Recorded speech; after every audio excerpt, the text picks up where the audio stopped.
No news only views पर हमारे साथ हैं अट्टहास पत्रिका व्यंग्य पत्रिका के संपादक अनूप श्रीवास्तव जी, जो कि देश के बहुत ही जाने माने व्यंग्यकारों में उनका नाम शामिल है। और एक और बात मुख्य ये है कि पत्रकारिता से भी उनका एक बड़ा लंबा नाता रहा है। तो एक पत्रकार का व्यंग्य के क्षेत्र में उतर जाना यानी ये साबित करता है कि समाज में होने वाली हर विसंगति को वो अपने व्यंग में जगह देकर लोगों को, समाज को जागरूक करने का भी काम करते हैं। इसके अलावा देश के नए व्यंग्यकारों को भी उन्होंने अपनी पत्रिका में स्थान दिया है। अनूप जी, हम आपका स्वागत करते हैं। और समाचारों की दुनिया से व्यंग्य की दुनिया में आने के बीच आपको क्या लग रहा था? देखिए, साहित्य करवटें लेता रहता है। अगर हम देखें तो हमारे सामने जो परिदृश्य है वो गद्य व्यंग्य का है। बात बहुत लंबी है। सूरदास से लेकर के, तुलसीदास से लेकर, नागार्जुन से लेकर, कबीर से लेकर के ये व्यंग्य की धारा आई है।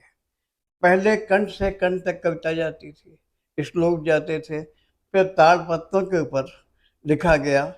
महर्षि गुप्त और निराज जी स्लेट पर लिखते थे और मैथिली गुप्त की सारी रचनाएं, सारी कविताएं मुंशी अजमेरी उसको उतार करके देते थे कागज पर। कागज बहुत महंगा था, एक आने में 4 ताव मिलते थे और कोई भी लेखक, कोई भी साहित्यकार उसको अफोर्ड नहीं कर सकता था। फिर होते होते कविता पर आई, फिर कविता के भी अलग करवटें आई, छायावाद, रहस्यवाद, प्रगतिवाद और उसके तमाम वाद आए। उसके बाद कविता भी धीरे धीरे खो गई है। कविता अब नए कविता में छंद कविता में तो कहीं कोई सुनने को मिलता नहीं। नई कविता जो आज आई है वो गद्य के बहुत करीब है। जो गद्य के लोग लेखक हैं, गद्य के आलोचक हैं, वो गद्य के पहले लंबा आयाम जो था उसके बारे में उनको जानकारी नहीं है। और गद्य समालोचक, व्यंग्य का समालोचक भी आज नहीं है। सही बात है कि व्यंग्य हास्य का दत्तक पुत्र है। हास्य एक रस है, विधा है, उसका विधान है, आलंबन है, अनुभव है। लेकिन गद्य व्यंग्य के बारे में अभी तक कहीं पर भी कोई स्पष्टीकरण नहीं है। परसाई, हरिशंकर परसाई ने जबलपुर में ही कहा था, मैं व्यंग्य को स्पिट मानता हूँ, शैली मानता हूँ, विट मानता हूँ, और उसको अलग से शैली के विधा के रूप में नहीं देखते। जैसे कविता एक विधा है, उपन्यास एक विधा है, नाटक एक विधा है, तो सारी विधाएं हैं। लेकिन गद्य व्यंग्य जो हमारे सामने लिखा जा रहा है, इसका कोई व्याकरण नहीं है। इसके इसके बारे में कुछ लोग कहते हैं कि अब हमारा व्यंग्य विधा है, शैली नहीं है। तो मैं उनसे पूछता हूँ, क्या विधा, आप विधा व्यंग्य को शैली अलग कर सकते हैं? हाथ से नहीं कर सकते। आप मुस्कुरा के देखें, वो टेढ़े मुस्कुराएं और टेढ़े मुस्कुराएं, वक्रता आ जाए तो व्यंग्य है। अगर ठहा करके ठहाका लगाए तो व्यंग्य नहीं, हाथ से है। अच्छा। तो ये स्पष्ट इन लोगों के अंदर नहीं है। चाहे ज्ञान चतुर्वेदी हो, चाहे प्रेम जन्मेजय हो, चाहे हरीश नवल हो, चाहे और लोग हो। मेरा सवाल हमेशा रहा है सुभाष चंद्र से, प्रेम जन्मेजय से। इन दोनों व्यक्तियों ने आलोचना की बात की और बाद में प्रेम जन्मेजय ने आलोचना का काम किनारे कर दिया। सुभाष चंद्र ने हाथ से कहानियाँ लिखनी शुरू की। तब मैंने उनसे पूछा कि जेपी श्रीवास्तव से ज़्यादा अच्छा लिख सकते हैं। आज स्थिति यह है कि चंद गुलेरी जी की कहानी, उसने कहा था कि आज तक कोई कहानीकार उसको नहीं कर पाया। राग दरबारी श्रीलाल शुक्ल ने लिखा, उसको ज्ञान रंजन तक उसको चुनौती नहीं दे पाए। तो आज दिक्कत यह है कि हम अपने समाज की विसंगतियों को आलोकित करके, उसको रेखांकित करके हम नहीं कर पा रहे हैं। आज चुनौतियाँ बहुत गहरी है और हम किनारे पर खड़े होकर तालियां बजा रहे हैं। दिक्कत क्या है? शब्द ब्रह्म होता है। अगर शब्द को स्पष्ट नहीं कर सकते, शब्द को आप समझ नहीं सकते, शब्द का विन्यास नहीं कर सकते तो आप शब्दकार नहीं हैं, आप लेखक नहीं, व्यंगकार होना तो बड़ी बात है। व्यंग क्या है, छन्नी के पतली छन्नी से छान करके शब्दों को निकालते हैं, लेकिन जो ऊपर जो छना हुआ, बगैर छना हुआ है, वो भी एकदम उसको नकारा नहीं जा सकता है।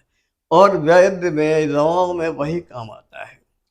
अनूप जी, मेरा एक जो सवाल था कि पत्रकारिता से भी आप जुड़े रहे, पत्रकारिता से व्यंग के बीच में जो यात्रा आपकी रही है, अखबारों में आज की स्थिति क्या है आज पत्रकारिता की?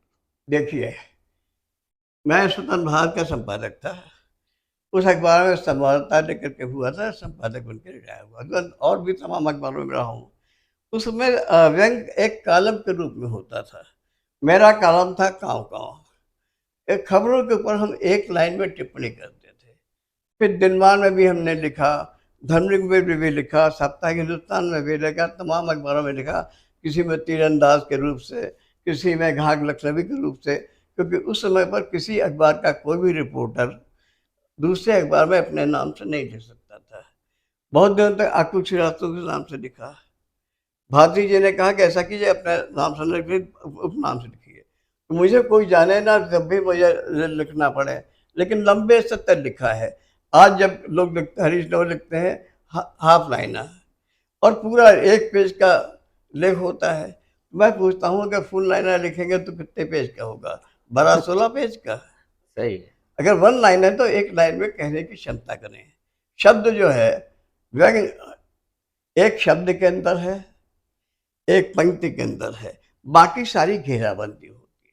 अनूप जी, व्यंग में जोखिम कितने हैं? जब व्यंग लिखा जाता है तो आप जोखिमों से कितना सामना करना चाहते हैं? देखिए, जोखिम तो हमेशा रहा है, तुलसीदास के सामने भी रहा है, कबीर के सामने भी रहा है, नागार्जुन के सामने भी रहा है। तो जोखिम तो आप कुछ भी करेंगे, जोखिम हमेशा है, लेकिन आपको मुठभेड़ करने की ताकत कितनी है, इस पर निर्भर करता है। और जहाँ तक शब्दों की बात है, जब कभी मुझे कहा जाता कि व्यंग सीखना चाहता हूँ, तो मैंने कहा भैया बहुत अच्छी बात है कि अगर सीखना चाहते हैं तो आप शब्द को उड़द दीजिए। जैसे दहेज लाए, दहेज जलाने के लिए, दहेज लाने के लिए, दहेज जलाने के लिए, यह कमीशन शब्द है। तो हमने कहा कमीशन शब्द हिंदी का कमीना और अंग्रेजी के अटेंशन से मिलकर बना है, दुगला शब्द है। हिंदी का कमी, अंग्रेजी का अटेंशन। जब कमीशन पर, कमीनेपन पर पूरा अटेंशन देंगे तब कमीशन मिलेगा। मैंने कहा कि डेमोक्रेसी शब्द भोजपुरी के शब्द है। लोगों ने कहा हम सहमत नहीं, हमने कहा हो ना हो। बोले कैसे? हमने कहा पूरा लिखा जाए भोजपुरी में तो दे मोह कुर्सी, दे मोह कुर्सी, दे मोह कुर्सी, दे मोह कुर्सी, हो गया डेमोक्रेसी। देखिए, डेमोक्रेसी की भी परिभाषा बता दी और हमारे साथ एक समय की सीमाएं होती हैं no news on the views पर हमारे दर्शकों के लिए।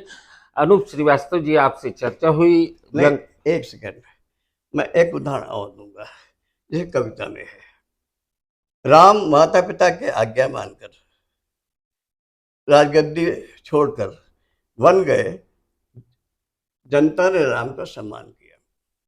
और भरत भी माता पिता के अवज्ञा करके राजगद्दी छोड़कर राम के पीछे पीछे बन गए, जनता ने भरत का भी राम जैसा सम्मान किया। तो सवाल हुआ, माता पिता के आज्ञा मानने वाले और माता पिता के अवज्ञा करने वाले दोनों को जनता ने एक जैसा सम्मान कैसे दिया? उत्तर मिला, जनता को न तो माता पिता के आज्ञा से मतलब है, ना ही माता पिता की अवज्ञा से मतलब है। वो तो हर कुर्सी छोड़ने वाले की जय बोलती है। No news on the views पर भीष्म पितामह हैं व्यंग के अनूप श्रीवास्तव जी, जैसा कि हम पहले भी बोल चुके। आज उनसे चर्चा हुई, बहुत बहुत धन्यवाद। और हमारे दर्शकों की ओर से आपके स्वास्थ्य की और आपके आगे बहुत कुछ करने के लिए हम चाहेंगे कि हम अपेक्षा रखेंगे कि व्यंग के क्षेत्र में आप बहुत आगे कुछ करें।